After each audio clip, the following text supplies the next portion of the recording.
Queridos hermanos, la palabra de Dios trata para nosotros en este domingo tan especial el tema básico, el tema que hace las veces de un cimiento en nuestra religión y en nuestra vida cristiana. Es el tema de la humildad, palabra de enorme peso cristiano. Humus significa la tierra de la que fuimos constituidos. Ese debe ser un recuerdo perenne en nuestra mente. Nos lo dice la vida de todos los días, allí donde el menor detalle nos complica la vida. Allí palpamos la finitud, los límites que cada uno tiene. Ante diversas situaciones, sean económicas, sean de salud, sean de otro tipo, percibimos que somos criaturas de Dios, necesitados esencialmente de Él.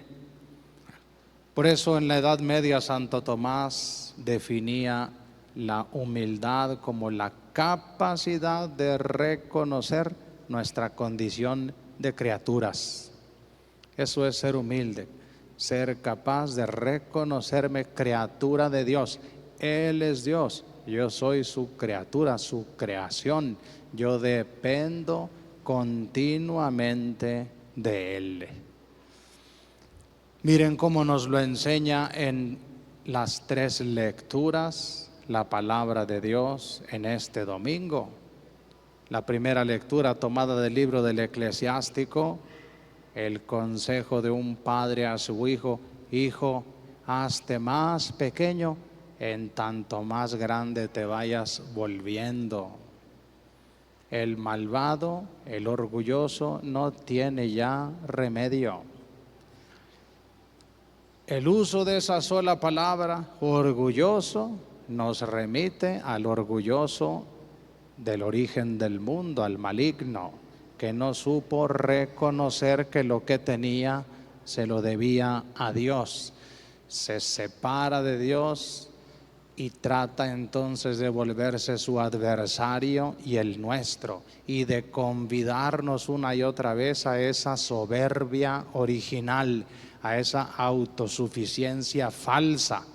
Porque como bien dice San Pablo en el Nuevo Testamento, todos deberíamos de preguntarnos siempre: ¿qué tienes que no se te haya dado?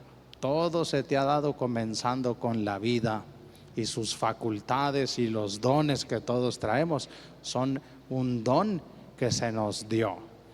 Aunque con ello hayamos conseguido grandes logros y éxitos, todo es por principio dádiva divina, don de Dios. La ocasión se le presenta a nuestro Señor Jesucristo a la hora de que es convidado un sábado a un banquete en el gremio de los fariseos. Dice San Lucas, ahí lo estaban espiando para ver cómo se comportaba y qué regla rompía. Y vaya sorpresa que se llevaron con el discurso que el Señor aprovechó para darles, con aquello que ellos mismos motivaron. Viendo Jesús que se peleaban por sentarse en los principales puestos, les dijo a todos los allí presentes, imagínense la incomodidad, pero la franqueza con la que el Hijo Eterno de Dios nos habla en orden a nuestro bien. Cuando te inviten a un banquete de bodas, al usar esa palabra bodas, Jesús está hablando de la nueva alianza del reino de los cielos. Dios ha hecho una nueva alianza con los hombres. Para que entres en ese reino, vete asegurando por principio de cuentas contar con esta actitud básica, la humildad. Escógete el último sitio siempre. Aquí Jesús no está hablando de normas de urbanidad y buenas costumbres. No está hablando de principios que marca la etiqueta social. Está hablando de la actitud con la que debemos ir por la vida. Humildes, dándole precedencia a todos los demás. para que no te vaya a pasar, seguramente eso alguna vez lo vio el Señor, que alguien ocupó el primer sitio y tuvieron que destituirlo porque llegó otro que sí lo merecía y el otro pasó la vergüenza de que lo mandaran a sentar al último sitio. Importante como Jesús todo lo consigna con una frase: porque el que se engrandece será humillado, el que se humilla a sí mismo será enaltecido. ¿De dónde se obtiene todo esto? Miremos a Jesús mismo, a su madre, a San José, esposo de su madre, a los apóstoles y a los grandes santos y santas de toda la historia de la iglesia. Siempre escogieron el camino de la sencillez, de la humildad, de la cercanía a los demás. Hay un asunto aquí fundamental para el mundo que nos tocó vivir. Ahora que en las plataformas digitales, en las redes sociales virtuales, se estila esa costumbre de autoensalzarse, de presentarse como el que consiguió este o aquel logro, incluso de autofelicitarse. Asuntos que apenas hace 50 años se veían de grandísima y mala educación. Ahora es lo más común. Miren quién está siempre de fondo en eso. Se trata de doblegar el carácter, de jalarle las riendas. Ese deseo de ser grandes, de autoconstituirnos, de autoensalzarnos, es una tentación que el maligno también se la puso al Señor. Póstrate ante mí y te daré todos los pueblos de la tierra para que estén postrados de rodillas ante ti. Al Señor solamente tu Dios adorarás, ni siquiera a ti mismo ni a alguien más. Solamente a Dios debe ir la adoración de tu corazón. Fijémonos que ese es el comportamiento de Dios mismo, a quien no le debería, porque Él es el único que debería de exigir adoración, reclamar nuestra gratitud, y el Señor nos deja ser en nuestra libertad. Pero más sorprendente es cómo el Verbo eterno de Dios, que creó el cosmos, que creó este planeta, el sistema solar, la vida en sus miles de formas biológicas y muy especialmente al ser humano, hombre y mujer, Él que es el autor de todo, se abajó.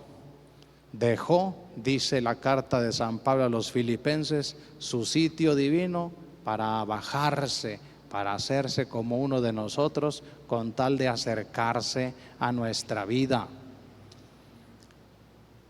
Eso significa encarnación, es decir, empequeñecimiento, humillación de lo absoluto, de lo infinito, de lo infinitamente grande que es Dios.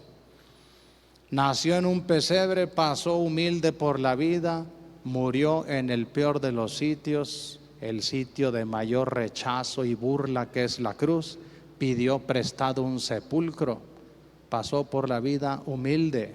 Humilde su madre, que ante la grandeza de ser la madre del Mesías, dijo: aquí está la sierva, la esclava, la servidora del Señor, hágase en mí como Él diga. Y cuando le dicen: bendita tú entre las mujeres, porque portas en tu seno al Cordero de Dios, ella lo que hace es siempre referir la grandeza a Dios. Mi alma engrandece al Señor, mi espíritu ensalza a Dios, porque ha puesto su mirada en la humildad de su sierva. Ese es el camino de la gente inteligente. Fíjense cómo la humildad tiene que ver con inteligencia de la mente, la soberbia con la torpeza. Una persona humilde ve que los demás también son como él, son personas. Una persona humilde es capaz de destacar en los demás dones y talentos que uno mismo no tiene. entonces va dándoles precedencia a los demás, les reconoce la misma dignidad que arrogamos para nosotros. Por eso vean cómo viene la segunda enseñanza. Dice que Jesús, una vez dicho esto a todos los comensales, le dijo al que ofrecía el banquete: y tú, cuando vayas a dar un banquete, no invites a tus parientes, amigos y conocidos, porque a la vez te invitarán y todo quedará igual. Invita a los ciegos, a los pobres, a los cojos, a los lisiados, a los que no tienen que pagarte. Miren cómo está en estrecha conexión con la humildad, la caridad. Y ahí está la perfección cristiana. Porque no se trata de pasar por la vida solamente siendo humilde y dándole precedencia a los demás. Esta humildad cristiana es activa.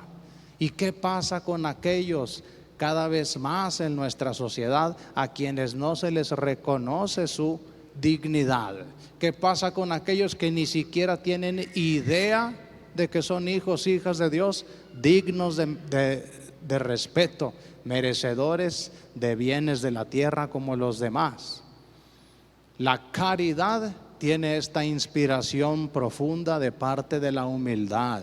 Yo sirvo a los demás, atiendo especialmente a los que tienen más deslustrada su dignidad, porque quiero también ponerlos en el sitio en el que a mí me puso Dios, en el que a todos nos puso Dios, hijos, hijas de Dios, merecedores de la eternidad.